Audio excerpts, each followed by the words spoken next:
lot of the speedy dry on this racetrack.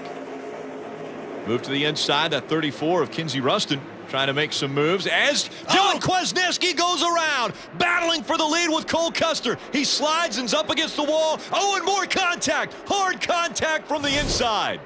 Wow, the two of Ryan Gifford made significant contact. It looked like Dylan had never locked the brakes down. He was creeping down. You see Brandon Jones in the 33 car, among other cars involved.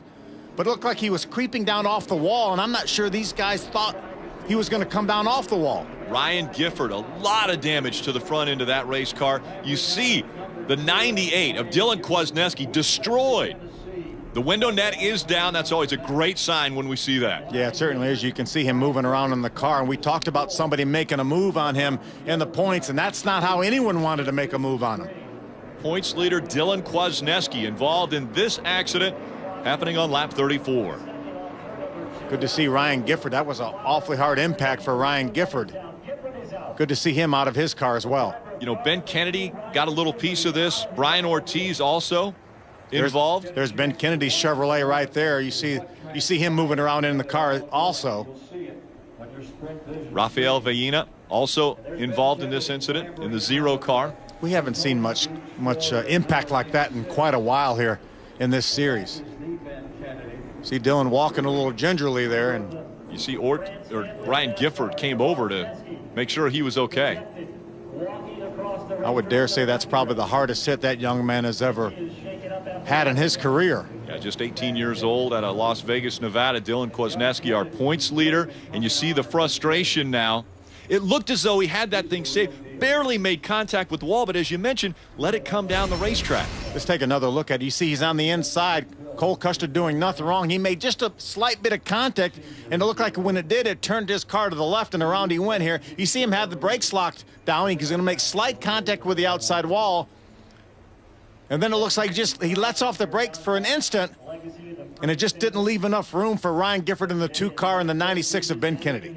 You know, Phil, in Dylan's defense, I mean, the caution had come out when he was sideways like this. These guys need to be checking up. You see Cale Conley drive around here. You see now Jesse Little's going to turn. They were just jammed up there, and it looked like the two, doesn't look like the two even knew that he was up there. And at the last instant, he tried to turn down underneath him. Let's see if we can see it again. You see the two is about 10, 12 cars back.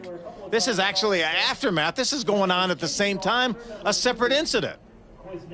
Yeah, as that happened coming out of 2, the incident back in the middle of 1 and 2 taking place. So a lot of drivers involved in this accident, which took place on lap 34. You know, the secondary accident could have been because somebody had their spotter tell them that there was something going on off of 2, and somebody may have jumped out of the throttle, and that may have caused that secondary incident. So they're going to take the destroyed number 98 back into the pit area. While they do that, let's head back into the garage and Derek Perniciglio. Ryan Gifford was one of the drivers that was involved in that hard wreck on the back straightaway. But from your point of view, can you tell us what happened? Everything happened kind of quick. You know, everybody kind of spun there off the corner, and I didn't see what happened beforehand, but I guess Dylan was sitting there sideways in the middle of straightaway, and I hit him. But definitely one of the hardest wrecks I've had, and I just hate it for the guys because we had a really good car today. Had to start from the rear and was making good progress getting up through there, and then got in the big one. Unfortunately, Ryan Gifford's day is done, guys.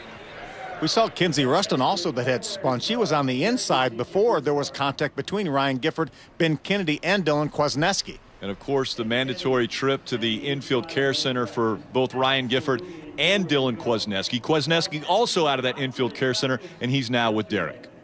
Well, Dylan Kwasniewski was involved in that heavy wreck on the back straightaway. Dylan, a hard shot. Are you okay? Yeah, I'm fine.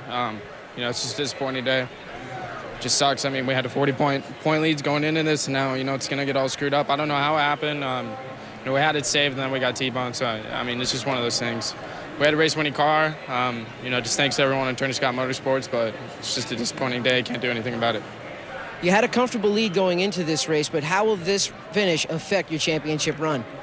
We just got to keep doing what we're doing. I mean, you know, we were comfortable before, but we got to go in there and we got to give it our all now. I mean, we can't, you know, going into this, we didn't want to take any chances. And I saw an opening, tried going in there, and then we ended up just, you you know, we got spun out, and then we got wrecked. I mean, I haven't seen the replay, so I don't know if you know, it was just my fault from diving in there, but you know, I'm just disappointed in myself for letting that happen.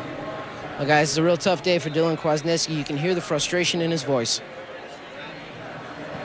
Thanks, Derek. Dylan Kwasniewski, as he mentioned, coming in with a 40-point lead in this championship hunt. Now with just 2 races remaining, we'll find out what will end up being that point lead when he leaves here. Well, the door is open for his competitors now, unfortunately. North American Power 100 continues in just a moment. And welcome back. Now it's Cale